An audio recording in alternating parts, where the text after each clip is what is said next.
मेरे दोस्तों, इस लड़की को देखो यार, ध्यान से देखो यार, इसने कितना बड़ा डंडा पकड़ा हुआ है और ये मछलियां पकड़ रही है यार। मेरे दोस्तों, ये देखो कितनी बड़ी मछली इसने पकड़ी है यार।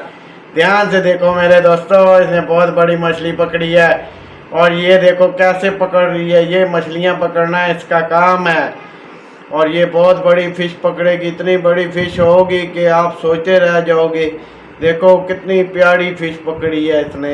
ये अभी त्रोक त्रोक के निकालेगी बाहर। हाँ जी, इसको त्रोक के बाहर निकालेगी। मेरे दोस्तों, इस वीडियो को ध्यान से देखो, ध्यान से। ये आप लोगों के लिए बनाई है, पूरा वीडियो को स्किप नहीं करना, ठीक है? ध्यान से देखना और बड़े फायदे में रहोगे आप। आपको शिकार करने के मायने पता चल जाएंगे, शिकार कैसे किया जाता है। हाँ मेरे दोस्तों, ये बड़ी इन्फॉर्मेटिव वीडियो है, बहुत इन्फॉर्मेटिव वीडियो है, आप लोगों के लिए बनाई है। फॉलो करो।